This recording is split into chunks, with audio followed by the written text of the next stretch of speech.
जोहार, नमस्कार। कैसे हैं आप सभी? उम्मीद है आप सभी कुशल होंगे और अपनी प्रतियोगी परीक्षाओं की तैयारी में लगे होंगे। तो कहानियों की इस कड़ी में आज हम लोग पढ़ने जा रहे हैं एक कहानी मधुआ। इसे लिखा है जयशंकर प्रसाद ने। ये कहानी प्रसाद की कहानियों में सबसे चर्चित कहानी कही जा सकती है। तो सबसे पहले हम इनका जीवन परिचय जानते हैं कवि लेखक का। जयशंकर प्रसाद का जन्म सन 1889 ईस्वी में वाराणसी के प्रसिद्ध सुंघनी साहू परिवार में हुआ था। इनके पूर्वज जौनपुर में आकर बस गए थे और वहीं पर उन्होंने मतलब इनके पूर्वजों ने तंबाकू का व्यापार करना शुरू कर दिया था। इनके पिता का नाम था देवी प्रसाद और इनके पिता के यहाँ बहुत से कवि और विद्वान आते रहते थे। तो साहित्यिक चर्चा का प्रभाव इनके जीवन पर बहुत ज़्यादा बचपन से ही पड़ा था और इसके कारण 9 वर्ष की आयु में ही इन्होंने कविता लिखना शुरू कर दिया था।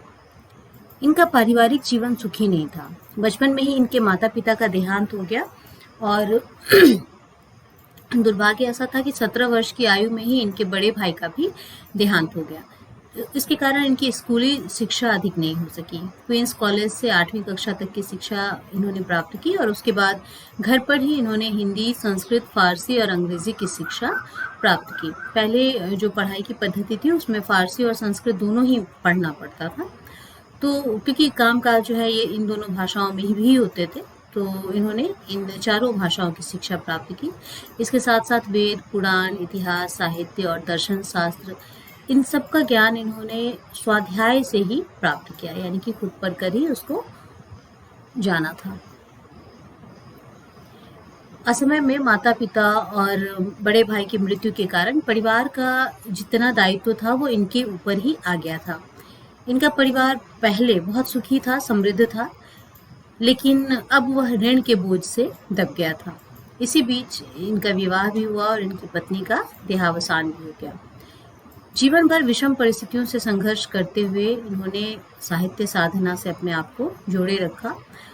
चिंताओं ने इनके शरीर को जर्जर कर दिया और अंततः ये क्षय रोग के शिकार हो गए और मात्र 48 वर्ष की उम्र में 15 नवंबर 1937 को इनका देहांत हो गया।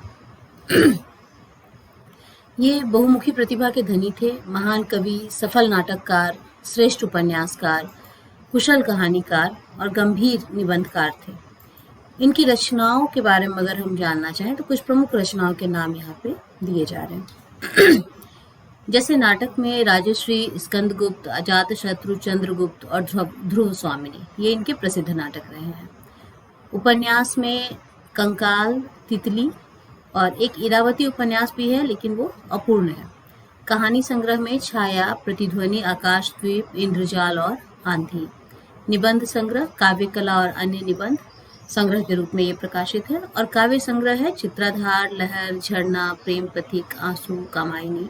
कामायनी इनकी ख्याति का प्रमुख आधार रहा है। मतलब जयशंकर प्रसाद का नाम लेने के बाद अगर कोई एक रचना का नाम लेने के लिए कहा जाए तो वो कामायनी ही होगी।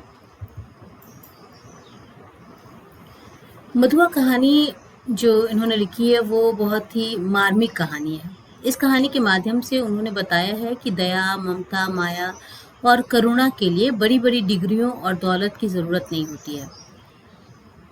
बड़े घर वालों के मन बहुत छोटे और टूटी झोपड़ी वालों का मन अमीर हो सकता है। जमींदार के यहाँ बच्चा मार खाता है और गरीब शराबी के यहाँ भरपेट खाना, और वो भी गहरे अपनत्व के साथ। छूटी हुई गृहस्थी एक बालक के मोह में शराबी फिर अपना लेता है और एक बेटे का बाप जमींदार ममत्वहीन जीवन जीता है। करुणा मनुष्य को ऐश्वर्य और सौंदर्य से युक्त करती है, न कि सांसारिक वैभव से। यही इस कहानी का सारांश है। ये मधुआ कहानी जयशंकर प्रसाद की यथार्थ चेतना की अभिव्यक्ति है। साधारण मनुष्य की प्रतिष्ठा का प्रगतिशील दृष्टिकोण इस कहानी की रचना प्रक्रिया में दिखता है। इस कहानी में शराबी के परिवर्तन को हृदय परिवर्तन के आदर्शवादी सूत्रों से नहीं समझा जा सकता है। यह व्यक्तित्वांतरण है, यानी कि व्यक्तित्व का अंतरण है। व्यक्तित्व में बदलाव आता है और जिसके पीछे सामाजिक स्वदेश्यता की जो तर्क शक्ति है वो क्रियाशील है। किसी भी कार्य के लिए यदि तर्कसंगत भौतिक कारण नहीं है तो वह कोरा भाववाद है। मधुआ एक निठल्ले और आलसी व्यक्ति के श्रम उत्पादन की प्रक्रिया से जुड़ जाने और एक निराश्रित अनाथ बालक के जीवन पोषण के दायित्व को स्वीकार करने के सकर्मक मूल्य की प्रतिष्ठा का एक अर्थपूर्ण कहानी है। इसका शीर्षक जो है कहानी का वो मधुआ है और अब तक आप जान चुके होंगे कि यह वही बालक है जिसकी बार बार यहाँ पे चर्चा की जा रही है। लेकिन कहानी के केंद्र में शराबी है। यहाँ पर इस कहानी में हम देखेंगे कि शराबी के दो रूपों का चित्रण किया गया है। एक रूप, जैसा कि उसके कथन से आप देखेंगे आगे जब कहानी में ये कथन आएगा कि 7 दिन से एक बूंद भी गले न उतरी थी, भला मैं कैसे मुंह दिखा सकता था। और जब 12 बजे धूम निकली तो फिर लाचारी थी। उठा, हाथ मुंह धोने में जो दुख हुआ, सरकार वह क्या कहने की बात है। पास में पैसे बचे थे, चना चबाने से दांत भाग रहे थे, कटकटी लग रही थी। पराठे वाले के यहाँ पहुंचा, धीरे धीरे खाता रहा और अपने को सेंकता भी रहा। फिर गोमती के किनारे चला गया। घूमते घूमते अंधेरा हो गया, बूंदे पड़ने लगी, तब कहीं भाग के आपके पास आ गया। एक तो यह रूप है जिसमें जो शराबी है उसके जीवन में जो निठल्लापन है वो दिखाई देता है कि वो 12 बजे उठता है, उसके मन में कोई लक्ष्य नहीं है और वो ऐसे ही बस अपना जीवन काट रहा है। दूसरा रूप, मधुआ कहता है, अच्छा तो आज से मेरे साथ साथ घूमना पड़ेगा, यह कल तेरे लिए लाया हूँ, चल आज से तुझे सांत देना सिखाऊंगा। कहाँ रहूंगा इसका कुछ ठीक नहीं, पेड़ के नीचे रात बिता सकेगा ना। अब यहाँ पे वही शराबी है जिसके पास एक काम है और वह है सांत देना, जो चक्कू छुरी वगैरह जो तेज करते हैं उसको सांत देना कहते हैं। और उस काम में वह उस छोटे बच्चे को भी अपने साथ लेकर जाना चाहता है और दिन भर कठिन परिश्रम करके रात कहाँ गुजारेगा इसका भी ठिकाना नहीं है। वह पेड़ के नीचे सोने के लिए भी तैयार है। तो यह रूप परिवर्तन कोई सामान्य संदर्भ नहीं है, एक मरण धर्मी निष्क्रियता में जीवन का संचार है। इधर उधर चापलूसी कर, कहानियां सुना सुना कर, दूसरों का मन बहलाकर, शराब और 2 वक्त की रोटी का जुगाड़ करके जीवन यापन करने की जगह मेहनत मजदूरी का रास्ता अधिक श्रेयस्कर है। यह कहानी, इस पूरी कहानी में हम देखते हैं कि इसी विचार का प्रतिपादन है। यह कहानी गहरे अर्थों का संकेत करती है। कहानी अलग अलग प्रसंगों में कई अलग अलग अर्थ व्यंजनाएं प्रस्तुत करती है। जब शराबी ने मधुआ से पूछा कि वह पेड़ के नीचे रात बिता सकता है या नहीं, तो प्रसाद मधुआ से बहुत अभिप्रायपूर्ण उत्तर दिलाते हैं, कहीं भी रह सकूंगा पर उस ठाकुर की नौकरी तो ना कर सकूंगा। यह कहीं बहुत गहरे में लघु मानव की वह चेतना है जिसके भीतर शोषण और अन्याय की वर्चस्वशाली संरचना के प्रति प्रतिरोध की ऊष्मा विद्यमान है। वह ठाकुर के पास रहने में उसको हो सकता है कि बहुत सारा सुख भी हो, खाने पीने रहने का सुख भी हो, लेकिन उसकी दुत्कार, उसका जो व्यवहार है वो बच्चा सहन नहीं कर सकता है। सामंतवाद से मुक्ति और स्वाधीनता के नए समाज आर्थिक विकल्पों की ओर संकेत करने वाली प्रगतिशील इतिहास चेतना संपन्न कहानी का भी एक पाठ बनता हुआ यहाँ अनुभव किया जा सकता है। और यह उस समय की एक सामाजिक क्रांति भी कही जा सकती है, क्योंकि जो मार्क्सवादी विचारधारा थी वो समाज पर काफी हावी थी और उस चेतना के कारण यह बदलाव समाज में भी देखने को मिल रहा था। तो अब हम पढ़ेंगे कहानी, और इस कहानी में जो खास ध्यान देने वाली बातें होंगी, तो चरित्र तो आप जान ही गए हैं कि 2 प्रमुख चरित्र हैं, शराबी और मधुआ। और अब जितने भी इसमें संवाद होंगे उस पर हमें ध्यान देना होगा। कहानी में जो मुख्य बातें हैं जिसको कही गई है उसकी चर्चा हम पहले कर चुके हैं। तो कहानी को समझने में या कहानी को किस दृष्टि से देखा जाए, इसमें आपको कहीं कोई दिक्कत नहीं आनी चाहिए। 2 चीज़ें ध्यान में रखनी है। एक तो शराबी का हृदय परिवर्तन होता है जो सामाजिक रूप में श्रेयस्कर है और उसके पीछे कोई थ्योरी नहीं है, कोई दर्शन नहीं है। वह जो परिवर्तन होता है वह सिर्फ आवश्यकता के कारण होता है और उसके हृदय में उपजे ममत्व और करुणा के कारण होता है। दूसरा मुख्य बिंदु यह है कहानी में कि जो ममता, करुणा, दया जैसे शब्द हैं वो आर्थिक अवस्था के मुहताज नहीं होते हैं। जो जमींदार है उसमें करुणा नहीं है वह ममत्वहीन जीवन जी रहा है। जो शराबी है, निठल्ला है, वह ममत्व और करुणा में पड़कर एक अच्छे जीवन की ओर जा रहा है। तीसरी जो मुख्य बात है वह है लघु मानव की चेतना, जो सामंतवाद का विरोध करती है। यानी कि उसको मजदूरी खाकर करके पेड़ के नीचे सोना मंजूर है, लेकिन किसी के अधिकार में रह करके और उसका जुल्म सहना उसको मंजूर नहीं है। तो चलिए अब सुनते हैं हम लोग कहानी। आज 7 दिन हो गए, पीने को कौन कहे, छुआ तक नहीं। आज 7वां दिन है सरकार। तुम झूठे हो, अभी तो तुम्हारे कपड़े से महक आ रही है। वह तो कई दिन हुए, 7 दिन से ऊपर, कई दिन हुए। अंधेरे में बोतल उड़ेलने लगा था, कपड़े पर गिर जाने से नशा भी ना आया। और आपको कहने का क्या कहूँ, सच मानिए 7 दिन, ठीक 7 दिन से एक बूंद भी नहीं। ठाकुर सरदार सिंह हंसने लगे। लखनऊ में लड़का पढ़ता था, ठाकुर साहब भी कभी कभी वहीं आ जाते। उनको कहानी सुनने का चस्का था। खोजने पर यही शराबी मिला। वह रात को, दोपहर में, कभी कभी सवेरे भी आता। अपनी लच्छेदार कहानी सुनाकर ठाकुर साहब का मनोविनोद करता। ठाकुर ने हंसते हुए कहा, तो आज पियोगे ना? झूठ कैसे कहूँ, आज तो जितना मिलेगा सब पीऊंगा। 7 दिन चने चबेने पर बिताए हैं, किस लिए? अद्भुत, 7 दिन पेट काट कर आज अच्छा भोजन ना करके तुम्हें पीने की सूझी। यह सरकार मौज बहार की एक घड़ी एक लंबे दुखपूर्ण जीवन से अच्छी है। उसकी खुमारी में रूखे दिन काट लिए जा सकते हैं। अच्छा, आज दिन भर तुमने क्या क्या किया है? मैंने? अच्छा सुनिए। सवेरे कोहरा पड़ता था, मेरे धुआं से कंबल सा वह भी सूर्य के चारों ओर लिपटा था। हम दोनों मुंह छिपाए पड़े थे। ठाकुर साहब ने हंसकर कहा, अच्छा तो इस मुंह छिपाने का कोई कारण?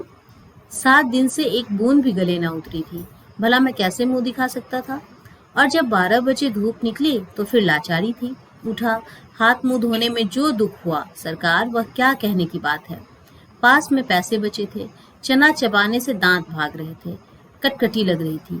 पराठे वाले के यहाँ पहुंचा, धीरे धीरे खाता रहा और अपने को सेकता भी रहा। फिर गोमती के किनारे चला गया। घूमते घूमते अंधेरा हो गया, बूंदें पड़ने लगी। तब कहीं भाग के आपके पास आ गया। अच्छा, जो उस दिन तुमने गडरिये वाली कहानी सुनाई थी, जिसमें आसिफ उद्दौला ने उसकी लड़की का आंचल भुने हुए भुट्टे के दाने के बदले मोतियों से भर दिया था, क्या वह सच है? सच? अरे वह गरीब लड़की भूख से उसे चबाकर थूथू करने लगी, रोने लगी। ऐसी निर्दयी दिल लगी बड़े लोग ही कर बैठते हैं। सुना है श्री रामचंद्र ने भी हनुमान जी से ऐसे ही। ठाकुर साहब ठठा कर हंसने लगे। पेट पकड़कर हंसते हंसते लोटपोट हो गए। सांस बटोरते हुए संभल कर बोले, और बड़प्पन कहते किसे हैं? कंगाल तो कंगाल, गधी लड़की, भला उसने कभी मोती देखे थे? चबाने लगी होगी।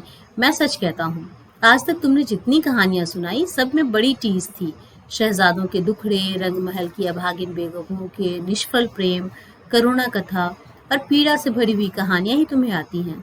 पर ऐसी हंसाने वाली कहानी और सुनाओ तो मैं अपने सामने ही बढ़िया शराब पिला सकता हूँ। सरकार, बूढ़ों से सुने हुए वे नवाबी के सोने के से दिन, रंग रलियां, दुखियों की दर्द भरी आहें, रंग महलों में घुल घुल कर मरने वाली बेगमें अपने आप सिर में चक्कर काटती रहती हैं। मैं उनकी पीड़ा से रोने लगता हूँ। अमीर कंगाल हो जाते हैं, बड़ों बड़ों के घमंड चूर होकर धूल में मिल जाते हैं। तब भी दुनिया बड़ी पागल है। मैं उसके पागलपन को भुलाने के लिए शराब पीने लगता हूँ सरकार, नहीं तो यह बुरी भला कौन अपने गले लगाता। ठाकुर साहब ऊँघने लगे थे। अंगीठी में कोयला दहक रहा था। शराबी सर्दी से ठिठुरा जा रहा था। वह हाथ सेंकने लगा। सहसा नींद से चौंककर ठाकुर साहब ने कहा, अच्छा जाओ, मुझे नींद लग रही है। वह देखो 1 रुपया पड़ा है, उठा लो, लल्लू को भेजते जाओ। शराबी रुपया उठाकर धीरे से खिसका। लल्लू था ठाकुर साहब का जमादार। उसे खोजते हुए जब वह फाटक पर की बगल वाली कोठरी के पास पहुंचा तो सुकुमार कंठ से सिसकने का शब्द सुनाई पड़ा। वह खड़ा होकर सुनने लगा। तो सुअर रोता क्यों है? कुंवर साहब ने 2 ही लातें लगाई हैं, कुछ गोली तो नहीं मार दी? कर्कश स्वर में लल्लू बोल रहा था, किंतु उत्तर में सिसकियों के साथ एक आध हिचकी ही सुनाई पड़ जाती थी। अब और भी कठोरता से लल्लू ने कहा, मधुआ जा सो रह, नखरा ना कर, नहीं तो उठूंगा तो खाल उधेड़ दूंगा, समझा ना? शराबी चुपचाप सुन रहा था। बालक की सिसकी और बढ़ने लगी थी। फिर उसे सुनाई पड़ा, ले अब भागता है कि नहीं? क्यों मार खाने पे तुला है? भयभीत बालक बाहर चला आ रहा था। शराबी ने उसके छोटे से सुंदर गोरे मुंह को देखा। आंसू की बूंदें ढुलक रही थी। बड़े दुलार से उसका मुंह पोंछते हुए उसे लेकर फाटक के बाहर चला आया। 10 बज रहे थे, कड़ाके की सर्दी थी। दोनों चुपचाप चलने लगे। शराबी की मौन सहानुभूति को उस छोटे से सरल हृदय ने स्वीकार कर लिया। वह चुप हो गया। अभी वह एक तंग गली पर जाकर रुका ही था कि बालक के फिर से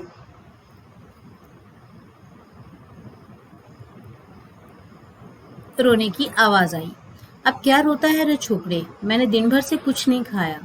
कुछ खाया नहीं? इतने बड़े अमीर के यहाँ रहता है और दिन भर तुझे खाने को नहीं मिला? यही तो मैं कहने गया था जमादार के पास। मार तो रोज ही खाता हूँ, आज तो खाना ही नहीं मिला। कुंवर साहब का ओवरकोट लिए खेल में दिन भर साथ रहा। 7 बजे लौटा तो और भी 9 बजे तक कुछ काम करना पड़ा। आटा रख नहीं सका था, रोटी बनती तो कैसे? जमादार से कहने गया था। भूख की बात कहते कहते बालक के ऊपर उसकी दीनता और भूख ने एक साथ ही जैसे आक्रमण कर दिया। वह फिर हिचकियां लेने लगा। शराबी उसका हाथ पकड़कर घसीटता हुआ गली में ले चला। एक गंदी कोठरी का दरवाजा ढकेल कर बालक को लिए वह भीतर पहुंचा। टटोलते हुए सलाई से मिट्टी की ढेबरी जलाकर वह फटे कंबल के नीचे से कुछ खोजने लगा। एक पराठे का टुकड़ा मिला। शराबी उसे बालक के हाथ में देकर बोला, तब तक तो इसे चबा, मैं तेरा गड्ढा भरने के लिए कुछ और ले आऊं। सुनता है रे छोकरे, रोना मत, रोएगा तो खूब पीटूंगा। मुझे रोने से बड़ा बैर है, पाजी कहीं का। शराबी गली के बाहर भागा। उसके हाथ में 1 रुपया था। 12 आने का 1 देसी अधा और 2 आने की चाय, 2 आने की पकौड़ी। नहीं, आलू मटर। अच्छा ना सही, 4 आने का मांस ही ले लूंगा। पर ये छोकरा, इसका गड्ढा जो भरना होगा, ये कितना खाएगा और क्या खाएगा? ओह, आज तक तो मैंने कभी दूसरे के खाने का सोच विचार किया ही नहीं। तो क्या ले चलूं? पहले एक अद्धा तो ले लूं। इतना सोचते सोचते उसकी आंखों पर बिजली के प्रकाश की झलक पड़ी। उसने अपने को मिठाई की दुकान पर खड़ा पाया। वह शराब का अद्धा लेना भूलकर मिठाई पूरी खरीदने लगा। नमकीन लेना भी ना भूला। पूरा 1 रुपये का सामान लेकर वह दुकान से हटा। जल्द पहुंचने के लिए एक तरह से दौड़ने लगा। वह अपने कोठरी में पहुंचकर उसने दोनों की पात बालक के सामने सजा दी। उसकी सुगंध से बालक के गले में एक तरावट पहुंची। वह मुस्कुराने लगा। शराबी ने मिट्टी की गगरी से पानी उड़ेलते हुए कहा, नटखट कहीं का, हंसता है? सीधी बात नाक में पहुंची ना? ले, खूब ठूस कर खा ले। और फिर रोया कि पिटा? दोनों ने बहुत दिन पर मिलने वाले 2 मित्रों की तरह साथ बैठकर भरपेट खाया। सीधी जगह में सोते हुए बालक ने शराबी का वह पुराना बड़ा ओवरकोट ओढ़ लिया था। जब उसे नींद आ गई तो शराबी भी कंबल तानकर बड़बड़ाने लगा। सोचा था आज 7 दिन पर भरपेट पीकर सोऊंगा, लेकिन यह छोटा सा रोना पाजी न जाने कहां से आ धमका। एक चिंतापूर्ण आलोक में आज पहले पहल शराबी ने आंखें खोलकर कोठरी में बिखरी हुई दारिद्र्य की विभूति को देखा और देखा उस घुटनों से ठुड्डी लगाए हुए निरीह बालक को। उसने तिलमिलाकर मन ही मन प्रश्न किया, किसने ऐसे सुकुमार फूल को कष्ट देने के लिए निर्दयता की सृष्टि की? आह रे नियति, तब इसको लेकर मुझे घरबारी बनना पड़ेगा क्या? दुर्भाग्य, जिसे मैंने कभी सोचा भी ना था। मेरी इतनी माया ममता, जिस पर आज तक केवल बोतल का ही पूरा अधिकार था, इसका पक्ष क्यों लेने लगी? इस छोटे से पाजी ने मेरे जीवन के लिए कौन सा इंद्रजाल रचने का बेड़ा उठाया है? तब क्या करूं? कोई काम करूं? कैसे दोनों का पेट चलेगा? नहीं। बालक अंगड़ाई ले रहा था। वह उठ बैठा। शराबी ने कहा, ले उठ, कुछ खा ले, अभी रात का बचा हुआ है और अपनी राह देख। तेरा नाम क्या है रे? बालक ने साज हंसी हंसकर कहा, मधुआ। भला हाथ मुंह भी न धोऊं, खाने लगूं और जाऊंगा कहाँ? आह, कहाँ बताऊं इसे कि चला जाए? कह दूं कि बाहर में जा, किंतु वह आज तक दुख की भट्टी में जलता ही तो रहा है। तो वह चुपचाप घर से झल्लाकर सोचता हुआ निकला, ले पाजी, अब यहाँ लौटूंगा ही नहीं, तू ही इस कोठरी में रह। शराबी घर से निकला। गोमती किनारे पहुंचने पर उसे स्मरण हुआ कि वह कितनी ही बातें सोचता आ रहा था, पर कुछ भी सोच न सका। हाथ मुंह धोने में लगा। उजली धूप निकल आई थी। वह चुपचाप गोमती की धारा को देख रहा था। धूप की गर्मी से सुखी होकर वह चिंता भुलाने का प्रयत्न कर रहा था कि किसी ने पुकारा। शराबी ने चौंक कर देखा। वह कोई जान पहचान का तो मालूम होता था, पर कौन है ठीक जान ना सका। उसने फिर कहा, तुम ही से कह रहे, सुनते हो? उठा ले जाओ अपनी सांद धरने की कल, नहीं तो सड़क पर फेंक दूंगा। एक ही तो कोठरी जिसका मैं 2 रुपये किराया देता हूँ, उसमें क्या मुझे अपना कुछ रखने के लिए नहीं है? ओहो राम जी, तुम हो भाई, मैं भूल गया था। तो चलो आज ही उसे उठा लाता हूँ। कहते हुए शराबी ने सोचा अच्छी रही, उसी को बेचकर कुछ दिनों तक काम चलेगा। गोमती नहाकर राम जी उसका साथी पास ही अपने घर पर पहुंचा। शराबी को कल देते हुए उसने कहा, ले जाओ, किसी तरह मेरा इससे पिंड छूटे। बहुत दिनों पर आज उसको कल ढोना पड़ा। किसी तरह अपनी कोठरी में पहुंचकर उसने देखा कि बालक बैठा है। बड़बड़ाते हुए उसने पूछा, क्यों रे, तूने कुछ खा लिया कि नहीं? भरपेट खा चुका हूँ, और वह देखो तुम्हारे लिए भी रख दिया है। कहकर उसने अपनी स्वाभाविक मधुर हंसी से उस रूखी कोठरी को तर कर दिया। शराबी एक क्षण चुप रहा, फिर चुपचाप जलपान करने लगा। मन ही मन सोच रहा था, यह भाग्य का संकेत नहीं तो और क्या है। चलो फिर लेकर सान देने का काम करता चलो, दोनों का पेट भरेगा। वही पुराना चरखा फिर सिर पड़ा। नहीं तो 2 बातें किस्सा कहानी इधर उधर की कहकर अपना काम चला ही लेता था। पर अब तो बिना कुछ किए घर नहीं चलने का। तू कहाँ जाएगा? कहीं नहीं। यह लो, तो फिर क्या यहाँ जमागाड़ी है कि मैं खोद खोद कर तुझे मिठाई खिलाता रहूंगा? तब कोई काम करना चाहिए। करेगा? जो कहो। अच्छा, तो आज से मेरे साथ साथ घूमना पड़ेगा। यह कल तेरे लिए लाया हूँ। चल आज से तुझे सान देना सिखाऊंगा। कहाँ, इसका कुछ ठीक नहीं। पेड़ के नीचे रात बिता सकेगा ना? कहीं भी रह सकूंगा, पर उस ठाकुर की नौकरी न कर सकूंगा। शराबी ने एक बार स्थिर दृष्टि से उसे देखा। बालक की आंखें दृढ़ निश्चय की सौगंध खा रही थी। शराबी ने मन ही मन कहा, बैठे बिठाए यह हत्या कहाँ से लगी? अब तो शराब ना पीने की मुझे भी सौगंध लेनी पड़ी। वह साथ ले जाने वाली वस्तुओं को बटोरने लगा। एक गट्ठर का और दूसरा कल का, 2 बोझ हुए। शराबी ने पूछा, तू किसे उठाएगा? जिसे कहो। अच्छा, तेरा बाप जो मुझको पकड़े तो? कोई नहीं पकड़ेगा, चलो भी, मेरे बाप कभी मर गया। शराबी आश्चर्य से उसका मुंह देखता हुआ कल उठाकर खड़ा हो गया। बालक ने गठरी ला दी। दोनों कोठरी छोड़कर चल पड़े।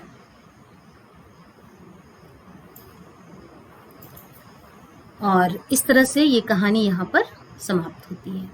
और अब बारी है कुछ वस्तुनिष्ठ प्रश्नों की। कौन कौन से प्रश्न इसमें बन सकते हैं?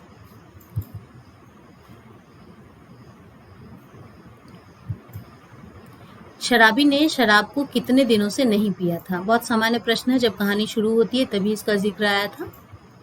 7 दिन। दूसरा प्रश्न, तुम झूठे हो, अभी तो तुम्हारे कपड़ों से महक आ रही है। किसका कथन है? कहानी के पहले भाग में ही हमने देखा था। यह कथन जो जमींदार था उसका था, और उन्होंने ये शराबी से कही थी। यहाँ पे आंसर गलत है। जो जमींदार था उसको जब वे कहानी सुनाने के लिए जाता है शराबी, तो ये अपनी बात बताता है कि 7 दिनों से मैंने पिया नहीं है। तो वो कहते हैं कि अभी भी तुम्हारे कपड़े से महक आ रही है। तो वो बताता है कि एक सप्ताह पहले ही वो जब पी रहा था तो बोतल उसके ऊपर गिर गई थी, नशा भी ना हुआ और कपड़े में बास भी आ गई। मौज बहार की एक घड़ी एक लंबे दुखपूर्ण जीवन से अच्छी है। किसका कथन है? ये कथन शराबी का है। आपको याद होगा कि जब वो जमींदार से कहता है कि आज जो उसको पैसे मिले हैं इससे वो शराब पिएगा, तो वो कहते हैं कि अगर तुम चने चबेने पे तुमने 7 दिन बिताए हैं तो आज कुछ अच्छा भोजन करने की जगह तुम्हें शराब पीने की सूझी। तो इसी बात पर वह कहता है कि मौज बहार की एक घड़ी लंबे दुखपूर्ण जीवन से अच्छी है। ठाकुर सरदार सिंह ने शराबी को कितने रुपए दिए? याद होगा क्योंकि इस रुपये का हिसाब वो बार बार लगाता है। 1 रुपये उसे मिले थे। ठाकुर के जमादार का क्या नाम था? ये जमादार वही है जो छोटे बच्चे को पीट रहा था। इसका नाम था लल्लू। मधुआ जा सो रहो, किसका कथन है? ये लल्लू का ही कथन है, जो उसे डांट कर कहता है कि अब तुम सो जाओ। साहब को ओवरकोट लिए खेल में दिन भर कौन साथ रहा था? वो मधुआ था, जो बिना खाए पिए दिन भर साथ रहा। आटा भी उसने रखा नहीं था और घर जाके फिर उसको कुछ खाने को नहीं मिला। यही बात जब उसने जमादार को बताई थी तो जमादार ने उसको पीट दिया था। शराबी को फटे कंबल के नीचे क्या मिला था? वहां पे उसने पराठे रखे हुए थे ना, पराठे का टुकड़ा मिला था जो वह मधुआ को खाने के लिए देता है। एक शराबी ने मिठाई दुकान से कितने रुपए का सामान खरीदा? तो इसमें आपको याद होगा कि पहले तो वो हिसाब लगाता है कि आधा का पहले वो आधा खरीद लेगा और जो पैसे बचेंगे उससे कुछ खाने पीने का सामान खरीदेगा। लेकिन वो अचानक अपने आप को मिठाई की दुकान पर पाता है और वो मिठाई, पूड़ियाँ और नमकीन सब कुछ वहाँ पे बंधवाता है। पूरे 1 रुपये वो उस दुकान में खर्च कर देता है। मुझे रोने से बड़ा बैर है, किसका कथन है? ये शराबी का कथन है। जब मधुआ को वह कोठरी में छोड़ के जाता है कुछ खाने पीने का सामान लाने, तो उसे कहता है कि तब तक तुम पराठे को चबाओ, मैं कुछ और खाने का लेकर आता हूँ, और इस बीच रोना नहीं, क्योंकि रोने से मुझे बड़ा बैर है। मधुआ शराबी के यहाँ क्या ओढ़ कर सोया? वो शराबी का एक जो ओवरकोट था उसको ओढ़ के सोता है, बड़ा पुराना ओवरकोट। इस छोटे से पाजी ने मेरे जीवन के लिए कौन सा इंद्रजाल रचने का बीड़ा उठाया है? कौन सोचता है? यह शराबी सोचता है, क्योंकि जब वो उस बालक को देखता है तो उसे लगता है कि इसके साथ अपना जीवन बिताने के लिए मुझे कुछ काम करना पड़ेगा, क्योंकि इसके पहले तो बात बनाकर उसका काम निकल जाता था, लेकिन अब ऐसा नहीं होगा।